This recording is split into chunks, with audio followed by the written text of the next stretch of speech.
النبيين نبينا وشفينا وحبيب قلوبنا وطبيب نفوسنا أبي القاسم محمد اللهم صل على محمد وآل محمد وعلى أهل بيته الطيبين الطاهرين المعصومين المنتجبين.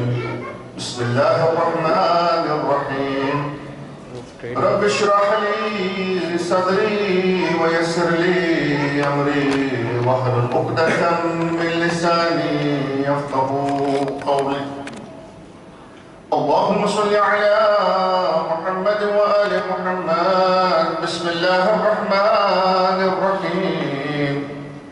وإليك يا رب نسبت وجهي وإليك يا رب مددت يدي فبعزتك استجب لدعائي وبلغني منايا ولا تقطع من فضلك رجائي واكفني شر الجن والإنس من أعدائي. يا سريع الرضا اغفر لمن لا يملك إلا الدعاء فإنك فعال لما تشاء. يا من اسمه دواء وذكره شفاء وطاعته غنى ارحم من رأس ماله الرجاء وسلاؤه البقاء. يا سابغ النعم يا دافع النقم يا نور المستوحشين في الظلام يا عالما لا يعلم صل على محمد وآل محمد وافعل بي ما تحلم. وصلى الله على رسوله وأئمة الميامين من آله وسلم تسليما كثيرا كثيرا. اللهم صل على محمد وآل محمد. أما بعد فقد قال الله سبحانه وتعالى في كتابه المجيد وفرقانه الحميد وهو أصدق الصادقين وقوله الحق. أعوذ بالله من الشيطان الرجيم. بسم الله الرحمن الرحيم. ألف لام را كتاب أنزلناه إليك لتخرج الناس من الظلمات إلى النور بإذن ربهم إلى صراط العزيز الحميد.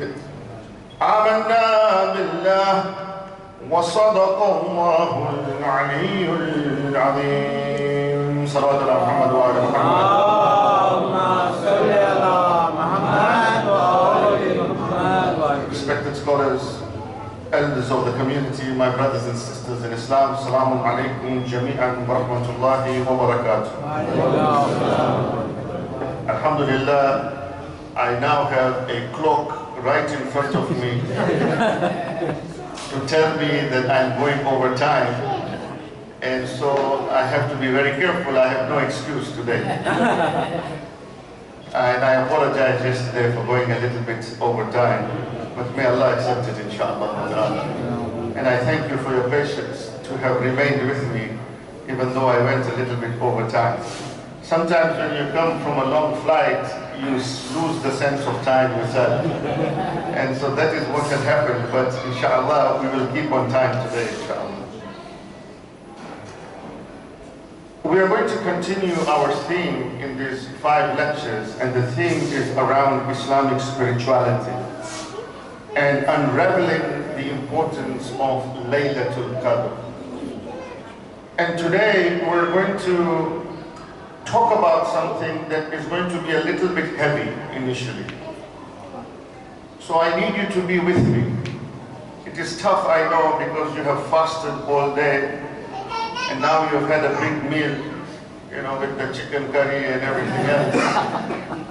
So it is possible that sometimes the focus gets lost a little bit. But try. I'll make it very simple. Because today and tomorrow, these 3 nights are the nights of Amirul Mu'mineen. They are the nights of Ali ibn Abi Talib salawatullahi wa sallam alayhi. And we need to learn from the king himself.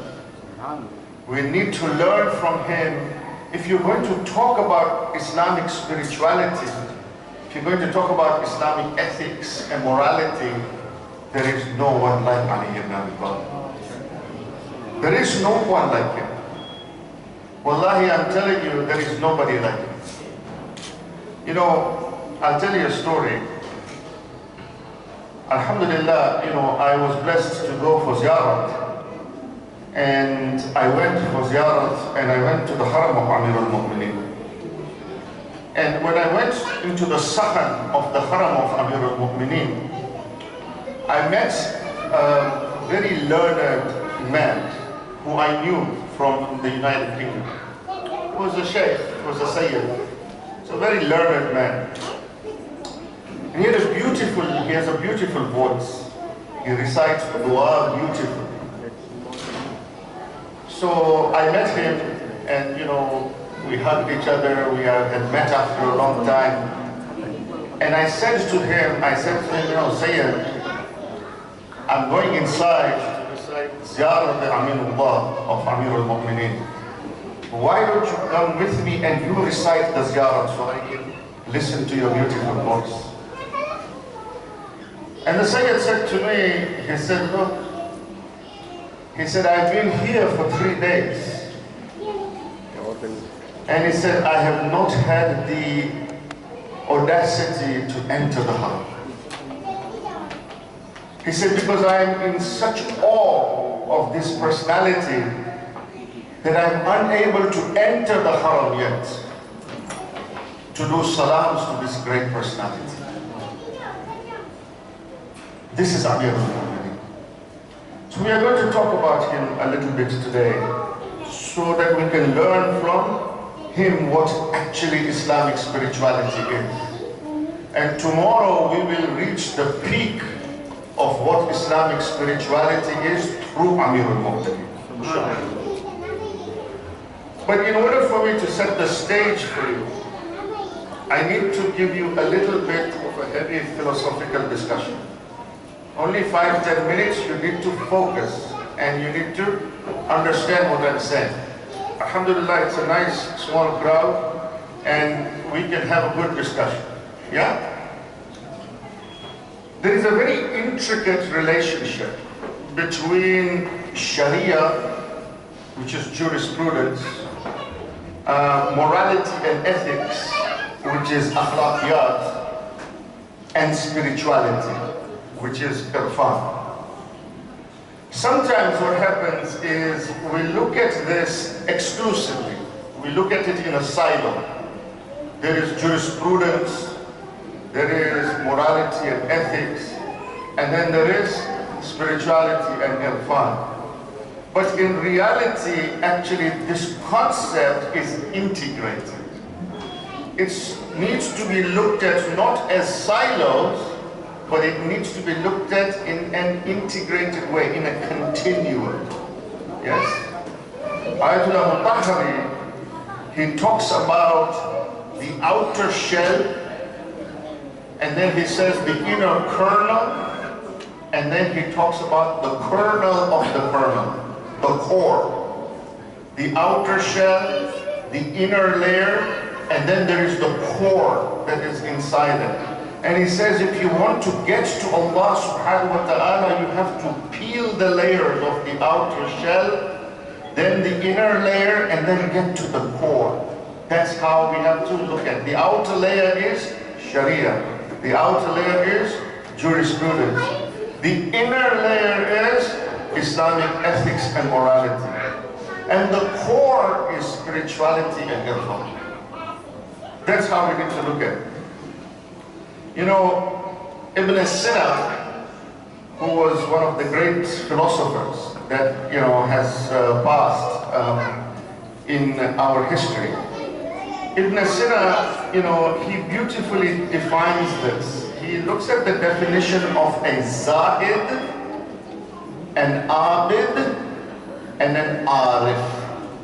I'm going very slowly. I know. I'm going slowly. But be with me.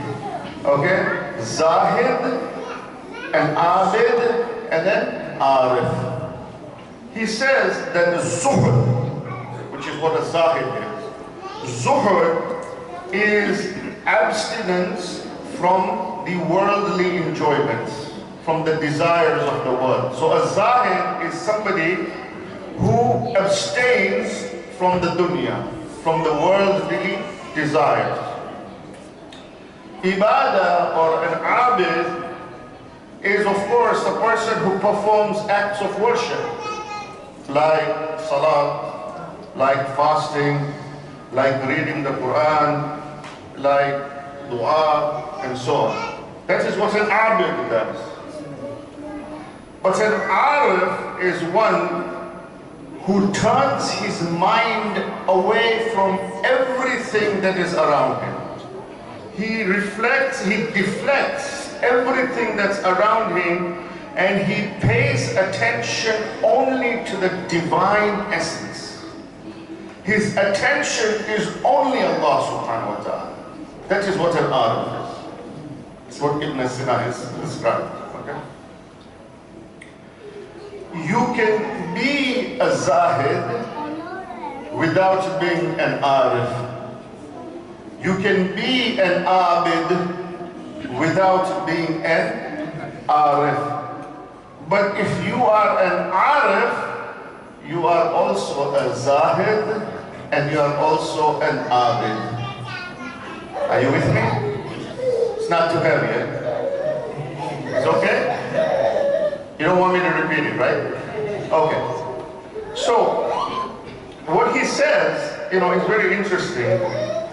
He says the zuhud, right? The zuhud of a non-arif, a zahid who is not an arif, is a transaction in which, he gives up the pleasures of this world for the pleasures of hereafter.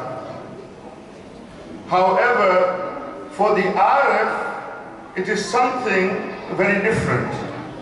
The arif gives up the world, he dissociates from this life, not because of the hereafter, he does that because he wants to dissociate his attention from everything other than Allah subhanahu wa ta'ala. See, his intention is very different. For a zahid, it is a transaction. If I give up this world, then I will get the hereafter. For an arif, the hereafter doesn't matter.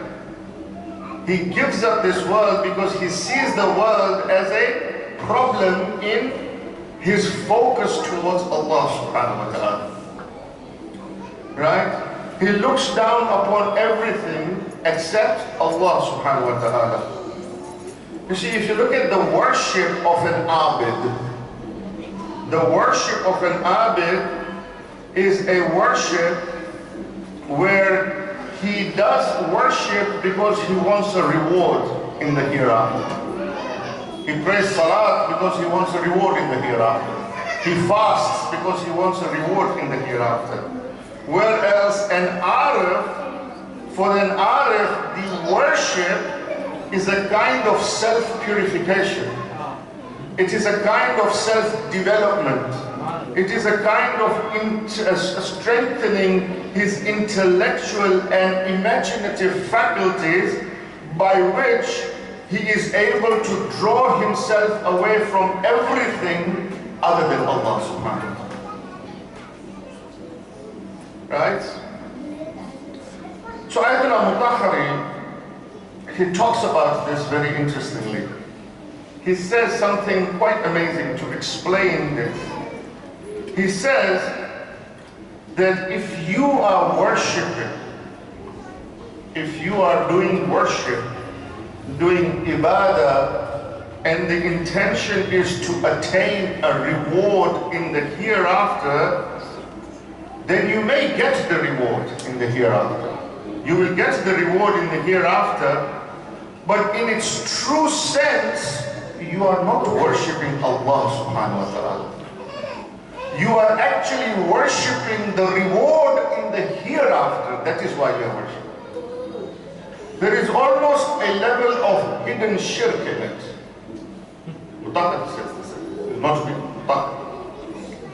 Right?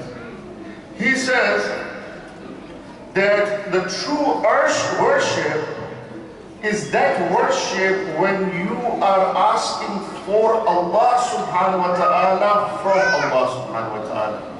Because if your worship is to have something in the hereafter, then there is a level of selfishness in it. You're being selfish. You want something in the hereafter, that is why you are worshipping Allah subhanahu wa ta'ala. And that little bit of selfishness, you know, it pollutes your relationship with Allah subhanahu wa ta'ala. Right? He says that if you are truly an awliya, if you are truly a friend of Allah subhanahu wa ta'ala, then your worship would be only for Allah subhanahu wa ta'ala. And it would be only to gain Allah subhanahu wa ta'ala. The problem, the good thing is that when you have that type of a worship, where your worship is only for Allah subhanahu wa ta'ala, all these other things you will get anyway.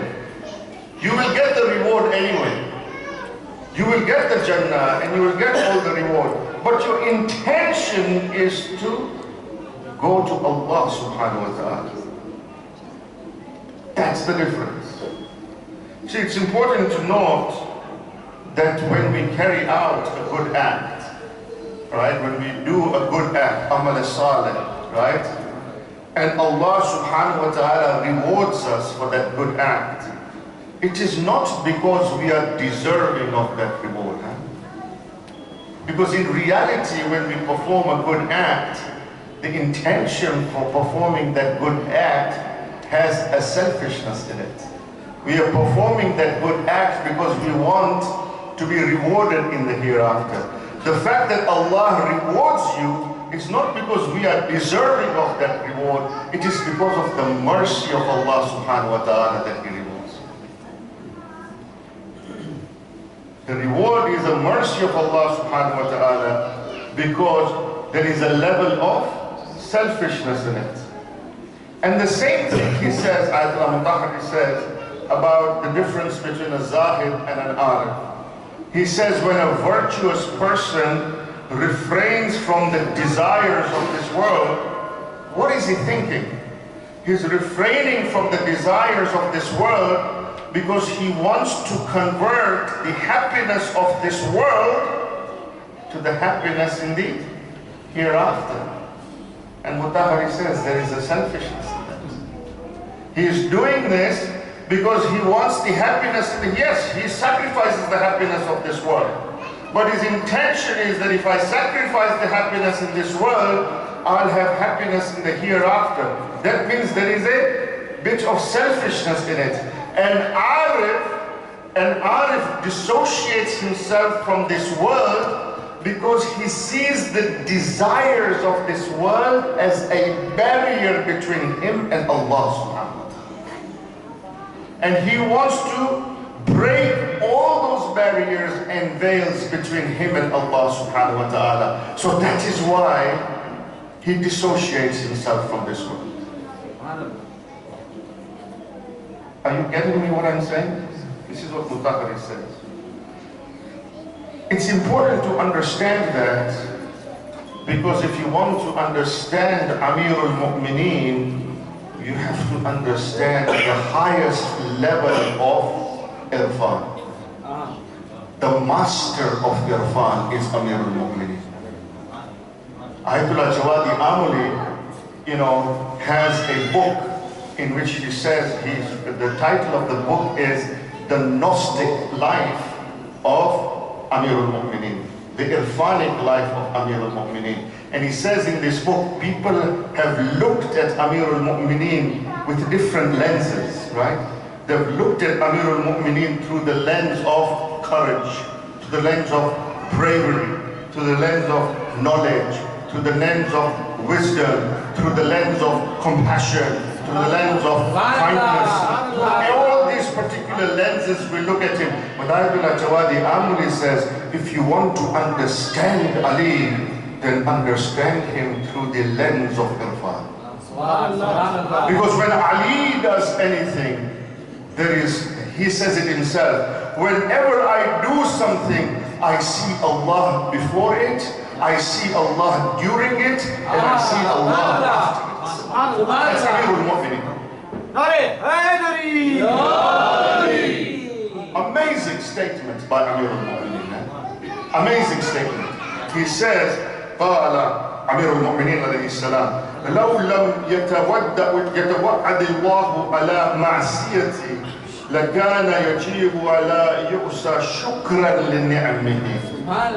He says that even if Allah had not warned us, even if Allah had not warned us against disobeying Him, it would be necessary to avoid disobeying Him out of the gratitude for His blessings. Right? And he says, Amirul Mu'mineen, مَا أَبَدْتُكَ خَلْقًا مِنْ نَارِكَ. Look at this. This is he is dissolved in Allah. He's beyond the stage of annihilation. He's gone beyond that. He's completely dissolved in Allah. There is divinity on one side and there is humanity on the other. Mullah Sadra talks about it. Mullah Sadra says that, one side is total divinity and the other side is total humanity. This is Amirul Mu'mineen. Right? مَا أَبَدْتُكَ خَلْقًا مِنْ نَارِكَ. He says to Allah subhanahu wa ta'ala, I did not worship you out of the fear of hell. وَلَا تَنْهَرْ مِنْ جَنَّتِكَ. And I did not worship you out of the desire for heaven.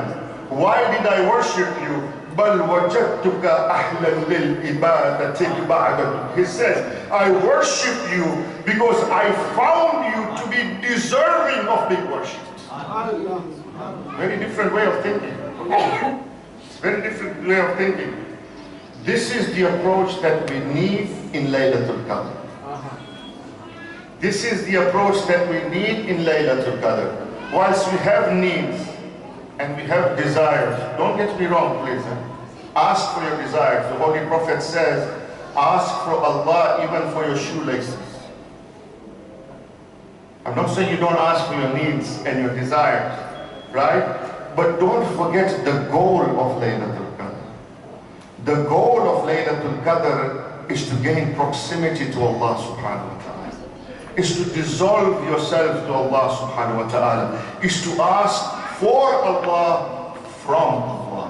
When you ask for Allah from Allah, everything else, wallahi, you will get. You will get everything else. We need to learn from this master. We need to learn from this king, right?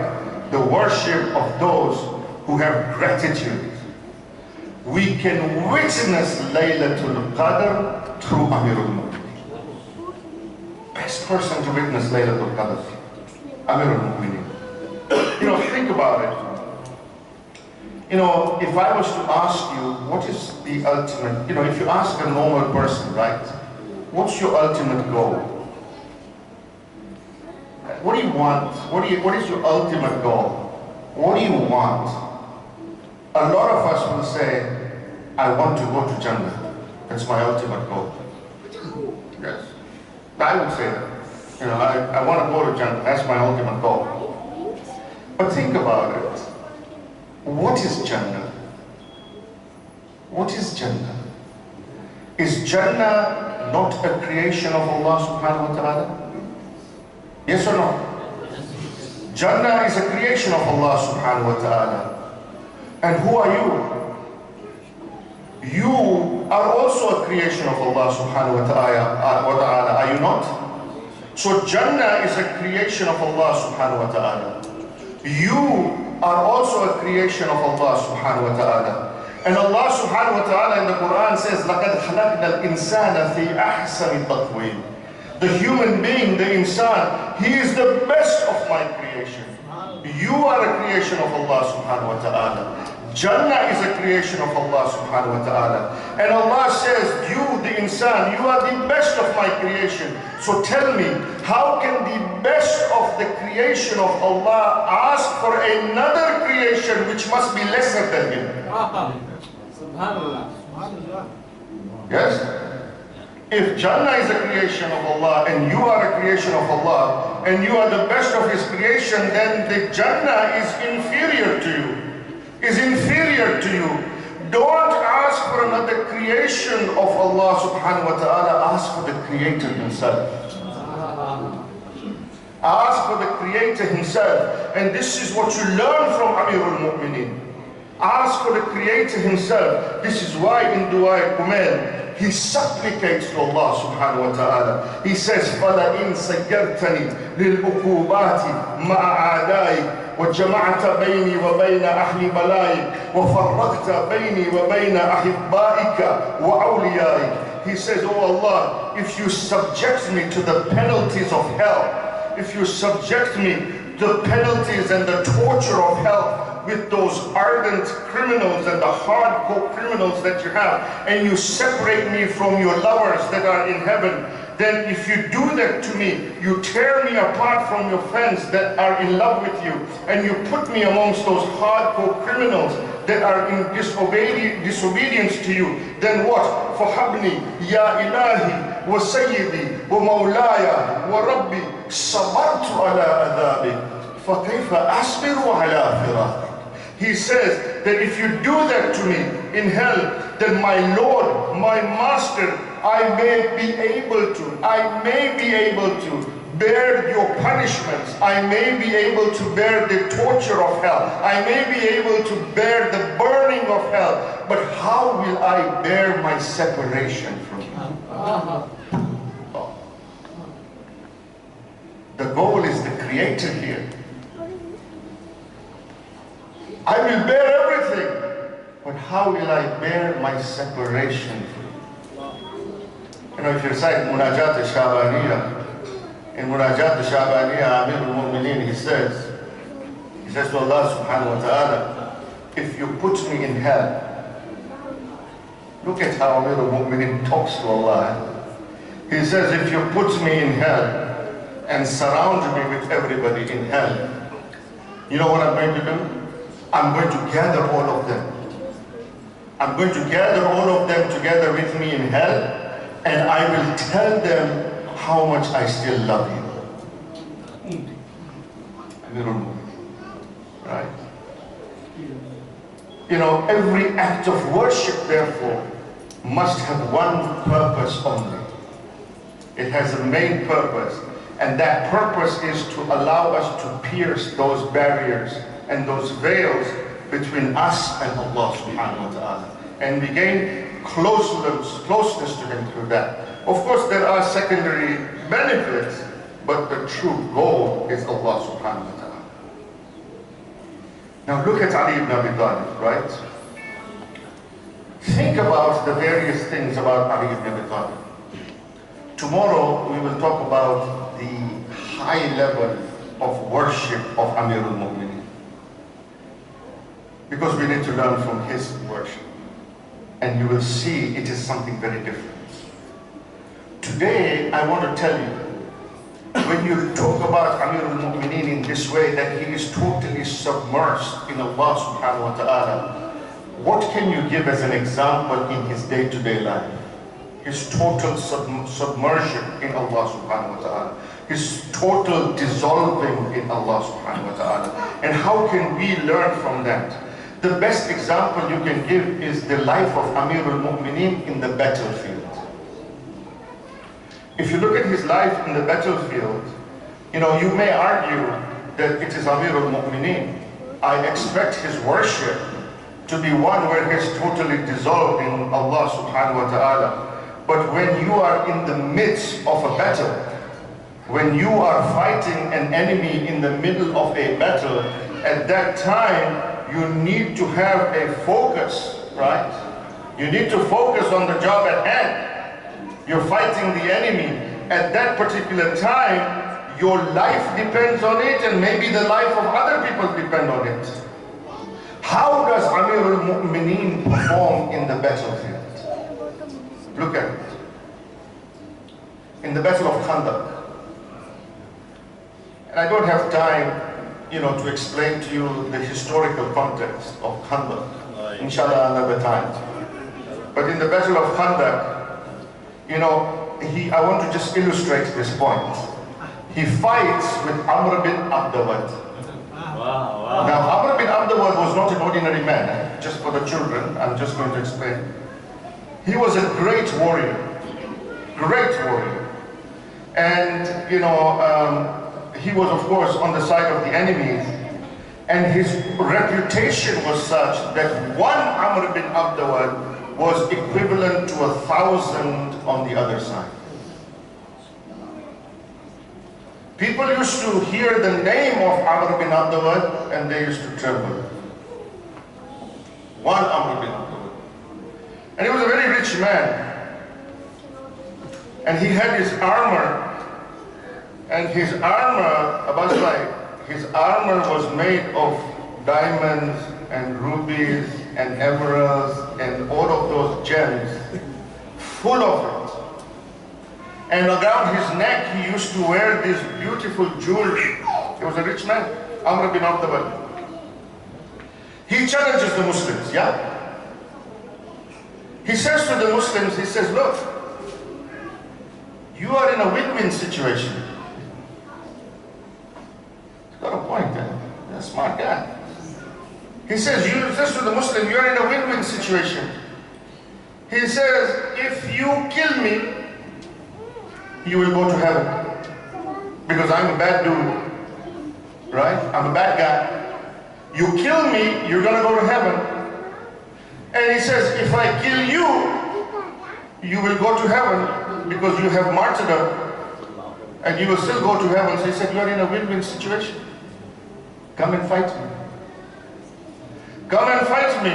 You have nothing to lose. Either way, you are going to go to heaven. So why don't you come and fight me?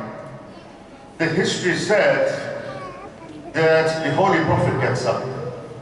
Sallallahu alayhi wa sallam. Allahumma salli ala Muhammad wa ali Muhammad. Ya Ali, ihdina as-sirat al-mustaqim. Ya Ali, Amir al-Mu'mineen. Nare Haydari. Ya Ali. Ya Ali.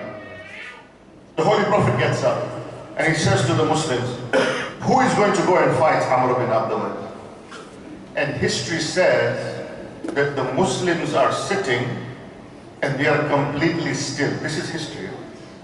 They are so still that if you had a pigeon on their head, the pigeon would not fly away. I don't know about you, but if you go to India, Pakistan or Africa, you make a slight movement, the pigeon flies away. Yeah. Yes, have you noticed? The history says that these people were so still that if a pigeon was to sit on their head, they were so still that they did not want to give any inclination to the Prophet that I will fight. They were just still. There's no ishara here, man. Just be cool and calm. Don't say anything. This is Amr bin Abdullah. Man, this means you're gonna die. Right? So they're completely still. Right? That's what history says. And the Prophet is saying, who is going to fight Amr bin Abdawad? A man gets up. Ana ya Rasulullah. And the Holy Prophet says, sit down, Ali. Sit down. Second time the Holy Prophet says to the people, who is going to fight Amr bin Abdawad? This man gets up again. Ana ya Rasulullah. Sit down, Ali, he says. The third time the Holy Prophet says, who is going to fight Amr bin Abdullah? Now this man gets up and there is a level of josh in him. There is a level of passion in him. And he says, Ana ya Rasulullah. Nare Haydari. And when the third time Ali says, Ana ya Rasulullah, that time the Holy Prophet makes an amazing statement. Amazing statement recorded in history. Doesn't matter which source you want to look at. Shia, Sunni, doesn't matter which source.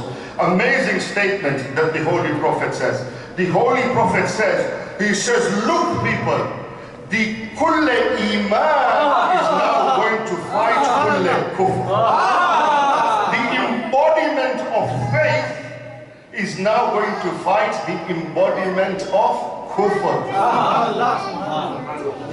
Akber Mithani goes and he fights. He goes and he meets with Amr bin Abdullah. Amr bin Abdawad meets with Amir al-Mu'minin. At that time in the battle, it used to be one-to-one combat. Yes, people would send one person from your side, one person from that side, and then you would fight one-to-one. Amir al-Mu'minin goes to fight Amr bin Abdawad. My time is getting fast. He goes to fight Amr bin Abdawad. And Amir al-Mu'minin says to Amr bin Abdawad, he says that you have a tradition. He says to Amr bin Abdawad, he says, you know, Amr, you have a tradition that whenever you fight, look at the arrogance of Amr bin Abdawad. He says, whenever you fight somebody, you always give them 3 wishes. You always give them 3 wishes before you fight them. And Amr bin Abdawad says, indeed I do. So Amir al-Mu'minin says to Amr bin Abdawad, is that still applicable right now? And Akber Mithani says, yes, it is still applicable. So then Amir al-Mu'minin says, then I have 3 wishes. And he said, the first wish is, Amr, accept Islam. He says, my first wish is that you accept Islam, acknowledge La ilaha illallah, acknowledge Muhammadun Rasulullah, and let it go. And Akber Mithani says, there is no way I'm going to do that. He says, okay. He says, then my second wish is, leave from here and run away. And Amr bin Abdawad says, that what? You want me to run away and be a mockery of the women of Quraysh? I am not going to do that. Then Ali ibn Abi Talib says to Amr, I gave you a chance. The third wish is, now come and fight me. And you know the history, right? Every young child knows this history. Amir al-Mu'minin is fighting Amr bin Abdawad. Amir al-Mu'minin in the intense state of the battlefield. I gave you this introduction to give you the sense of who Amr bin Abdawad is. Yes? The warrior Amr bin Abdawad. In that intense battlefield with Amr bin Abdawad, right? Amir al-Mu'minin is about to slaughter Amr bin Abdawad. And what does Amr bin Abdawad do? He spits on the face of Amir al-Mu'minin. He spits on the face of Amir al-Mu'minin. Amir al-Mu'minin is about to kill him, and he spits on the face of Amir al-Mu'minin. And what does Amir al-Mu'minin do? He backs off. He leaves Amr alone. It's amazing. In the intense battlefield, this is one of the greatest warriors, one Amr, equivalent to 1,000 on the other side. He's about to behead him, and the guy spits on his face. He should have just killed him, but Amir al-Mu'minin backs away. He waits, he calms down, he resumes the battle, and then he kills Amr bin Abdawad. The question is, Ali, why did you back away? You should have killed him right there. This is when Amir al-Mu'minin wants to tell us, you have not understood the spirituality of Amir al-Mu'minin, the irfan of Amir al-Mu'minin, the Gnostic life of Amir al-Mu'minin. Because he says, if I was to have killed him at that time, there would be a level of selfishness in it. I would have done it out of my anger. I would have done it out of my emotion. But I tell you, Ali only sees Allah before it, during it, and after it. I only do it for Allah subhanahu wa ta'ala. So I backed off. When I went back, it was only Allah in me that I killed Amr bin Abdawad. Let's go, देख के चलती थी अली की तलवार लगी थी निदाए जिब्राइल ला पता इल्ला अली ला सैफ इल्ला जुल्फकार एक नारा हाय Ali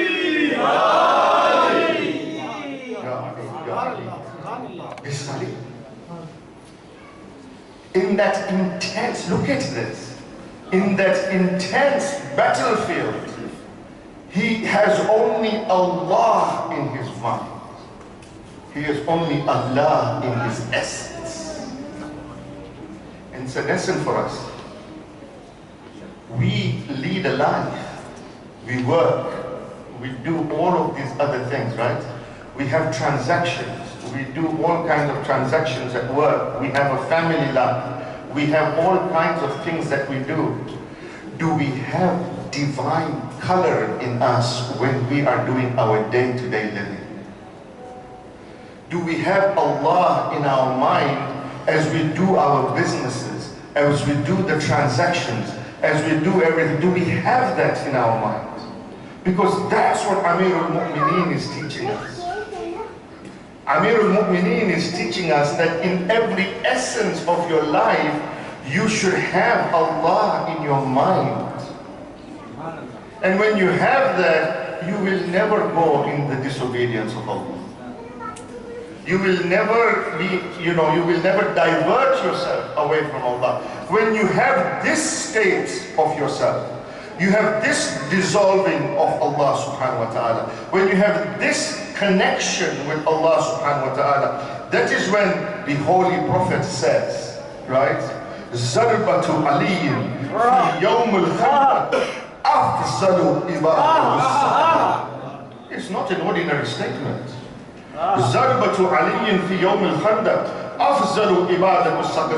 It means that one strike of Ali, the strike of Ali that he killed Amr bin Abd with, right, in the battle of Khandaq, is better than the worship of all humans and jinn from day one until the day of Qiyamah. How can the Prophet make such a statement? One zarbat of Ali is better than the worship. Worship, worship which will include the worship of all the prophets. The worship, ibadatul saqalain, of the human beings and the jinn from day one until the day of Qiyamah. The reason is that that one zarbat of Ali had only Allah in it. Only had Allah in it. That is why it is afzalu ibadatul saqalain. It's not just a statement of the Holy Prophet. وَمَا يَنْتِقُ عَنِ الْهَوَىٰ إِنْ هُوَ إِلَّا وَحْيٌ يُوحَىٰ. He does not utter anything except it is a wahi from Allah. This is the Prophet saying, when he says something, it is not his lips that are moving. It is Allah moving his lips. أَفْزَلُ إِبَادَةُ السَّقَلَيْنِ. In Hadith al-Qudsi, Allah subhanahu wa ta'ala says, He says, Abdi khalaqtul ashya'a li ajli. He says, oh my servant, Allah is saying, He says, oh my servant, I have created everything for you. I have created everything for you. Wa khalaqtuka li ajli. But you I have created for myself. Allah. I have created everything for you, but you I have created for myself. We have reversed this. We feel that we have been created for this dunya. That is why we are in constant pursuit of the dunya. But Allah says that I have not created you for this dunya. I have created you for me. And then Allah in one of the Hadith al-Qudsi, He says, Ajibtu. You know what Ajibtu means? Ajibtu means I'm amazed. Allah is amazed. I mean, it's something. If I say I'm amazed, it's something else. When Allah says, when do you say I'm amazed? It's two things, right? Either you don't know something, and you see it for the first time and you say, oh, this is amazing. I'm amazed, right? But that doesn't apply to Allah, right? Because Allah is ilm. He has complete knowledge. So when He says ajibtu, it doesn't mean that He's seeing something that He doesn't know. When Allah says ajibtu, means He is amazed. He is amazed at the audacity of the human being. He says, I'm amazed at this human being. He's looking for tranquility in the dunya. I have not kept it in the dunya. I have kept it in me. He's looking in the dunya. خَلَقْتُ وَخَلَقْتُكَ لِأَجْلِ. He says, you I have created for myself.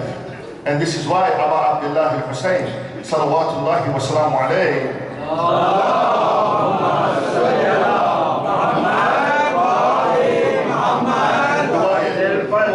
in Dua Arafah, Aba Abdullah al-Hussein says, ماذا وجد من فقد وما الذي فقد من وجد. He says that, oh Allah, the one who has lost you, what has he found? And the one who has found you, what has he lost? Well, look at the Imams of the Akbar Mithani. You know, this is the most important thing. We have not understood Amir al-Mu'mineen. And we have not, you know, we say we are the lovers of Ali, but we don't follow Ali. We don't. You know, once a Bedouin Arab, you know, came to the Holy Prophet. The Holy Prophet was about to be, he was going on a battle. And the whole army was ready. He had mounted the horse. And they were going towards the battle. And a Bedouin Arab means, you know, in Urdu we call it, you know, Gawar, right? An ignorant Bedouin Arab came to the Holy Prophet. And he took hold of the horse, the reins of the horse of the Holy Prophet. And he says, you are Muhammad? Bedouin Arab. And the Holy Prophet said, yes. He says, you are the one they are talking about who has brought this religion? And the Holy Prophet said, yes. And he says, I have a question for you. He said, tell me, what have you brought? What is this religion that you've brought? Now, the companions of the Holy Prophet, that's a deep question. Right? The Holy Prophet is on his horse. He's going towards the battlefield.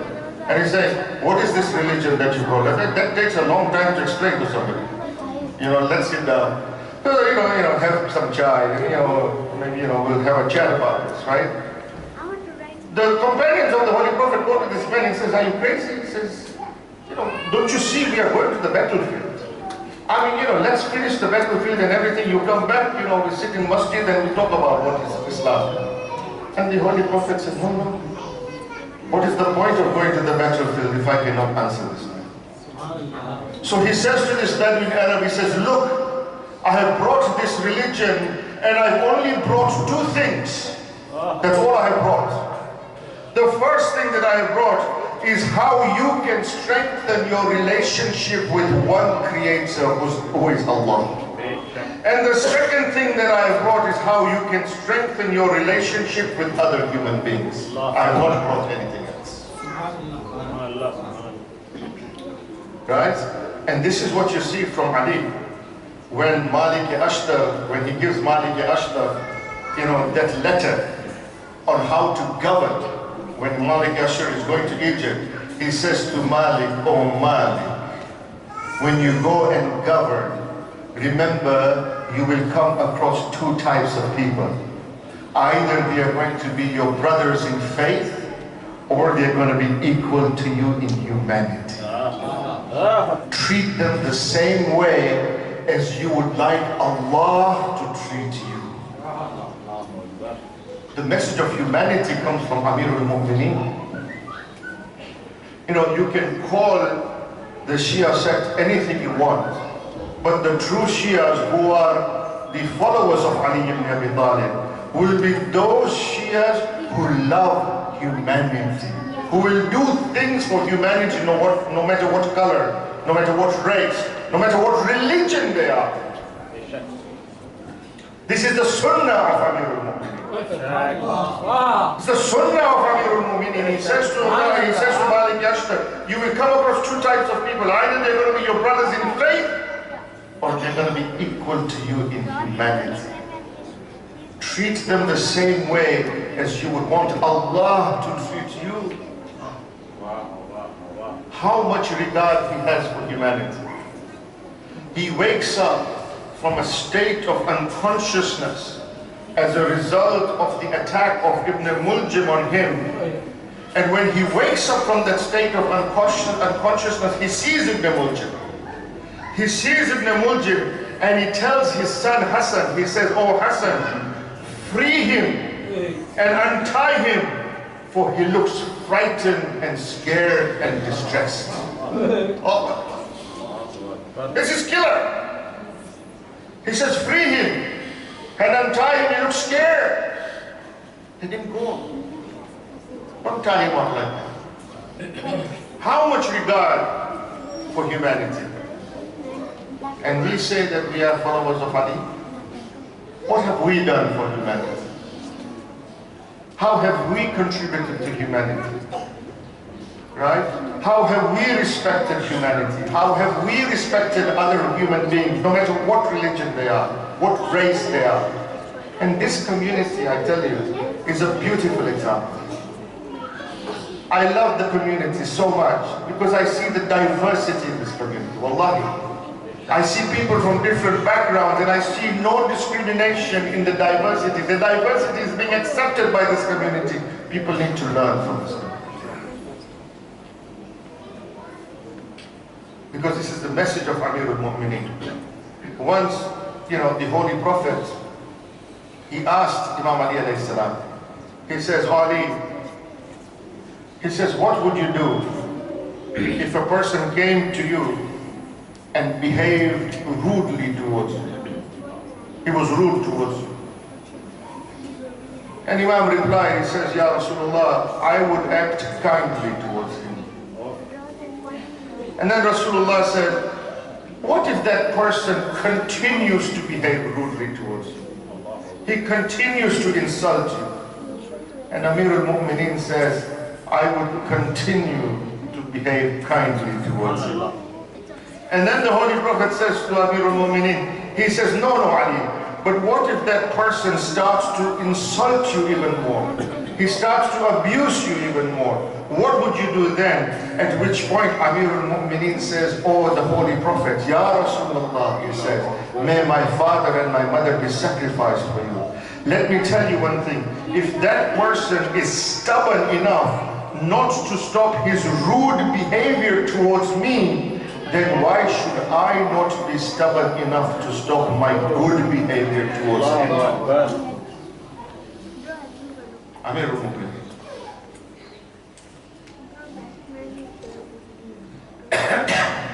We have misunderstood this guy. We claim we are followers of Ali, but sometimes the smallest thing somebody says to us, and brothers don't talk to brothers. Son does not talk to father. One community member doesn't talk to another community member. Small thing happens. Somebody says something small to each other. We cannot forgive. We cannot forgive. But we come and we say, "No, we are the followers of Ali." What have we learned from Amir al-Mu'mineen? This is what Laylatul Qadr is about, my friends. Making that resolve with Amir al-Mu'mineen. You cannot connect with Allah. You cannot connect with Allah unless you go through a wasila. And that wasila is Amir al-Mu'mineen. It's tough. It's tough to learn from the Master. But he teaches us how to live our life. And these are the days, these are tough days for Amir al-Mu'mineen. These 3 days were very tough for him. When he is struck on the 19th of Ramadan, and he is struck on his head by Ibn Muljim, and he's in that state where blood is pouring out of his head. Imam Hassan alayhi salam has finished the salat. Amir al-Mu'mineen is such that he has wiped the head of Amir al-Mu'mineen with his habab. At that point, Amir al-Mu'mineen says to Hassan, he says, "Oh my son, now take me towards my home." And if you go to Kufa, you will see that the home of Amir al-Mu'mineen and where he was struck is not that far. It's just a few minutes walk from that place of the mihrab where Amir al-Mu'mineen was stuck to the place where it is his home. And all the people have gathered. Jibreel has already announced that Amir al-Mu'mineen has been struck, that we have lost the King of Kings. And at that time, the people take Amir al-Mu'mineen towards the home. And as Imam Hassan and Imam Hussein is taking Amir al-Mu'mineen towards the home, and they come to a point, and Amir al-Mu'mineen says to Hassan, Bunayya Hassan, I want you to stop here for a moment. Imam Hassan says to Amir al-Mu'mineen, oh my father, why is it that you want to stop here? And Amir al-Mu'mineen says to Imam Hassan, Bunayya Hassan, I want you to stop here, and I want you to tell all the followers that they should go back to their homes. Imam Hassan alayhi salam says to all the followers that my father is saying that you should all go back to your homes. The followers say that we do not want to go back. We want to be with our master.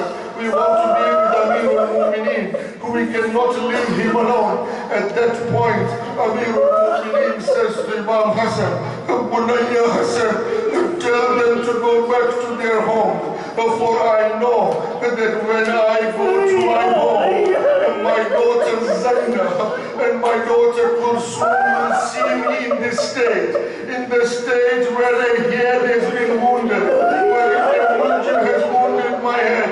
And when Zainab sees my head, she will start to wail and cry.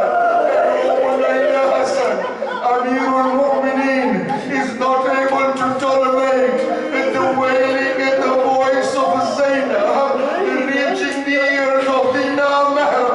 So tell them to go away. I say to you, Ya Amir al-Mu'mineen, I need you to come to the same Kufa. It is the same city.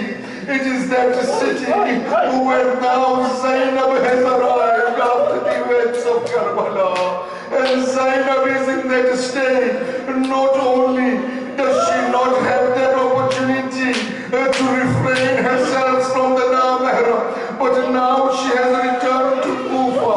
Her veil has been snatched, and she has returned to Kufa, where her body is in shackles, and her arms have been tied around her neck. There came a time when somebody says to Imam Zainul Abidin, oh Imam Ibn Rasulullah, tell us in this whole event of Karbala, what was the hardest part for you? And Imam Sajjad said, Asham. You know, this is the Imam. Imam is saying, Asham. Imam should only have said it once. He should only have said Asham once. Why did Imam say Asham 3 times? The ulama have written a tafsir of this particular hadith. They said that the Imam said Asham 3 times because the first Asham is related to the Bazaar of Sham. And Imam Sajjad said, hi, this was that Bazaar where they took a rope and they tied the rope around my neck and they took in that Bazaar the way they take an animal to be slaughtered. They dragged me in that Bazaar. And when the women folk entered the Bazaar, the people would throw stones at the women folk. And they would throw boiling water at the women folk.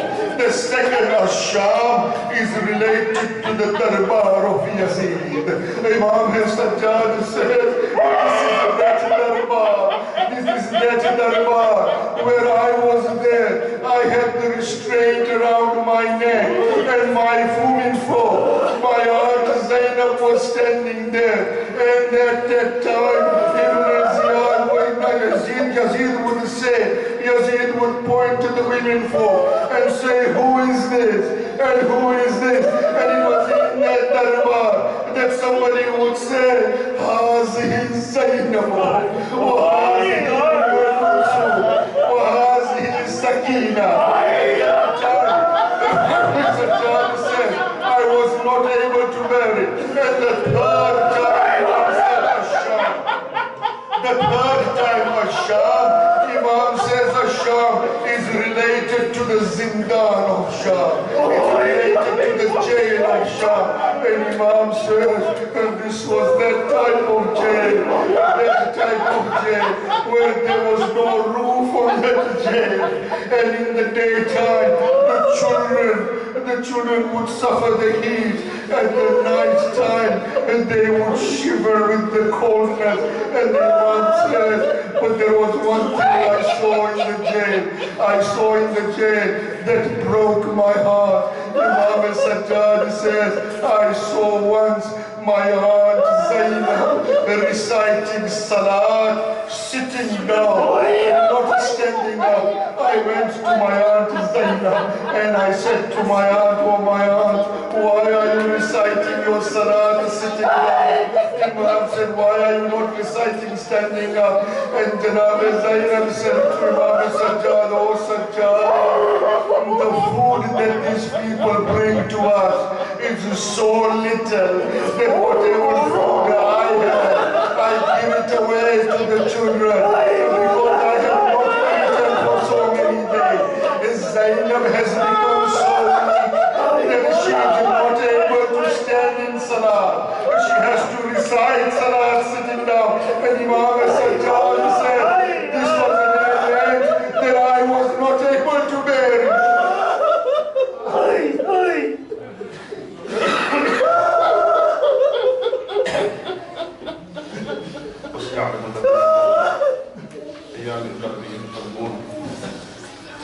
إنا لله وإنا إليه راجعون. ما تنسين يا حسين يا حسين يا حسين.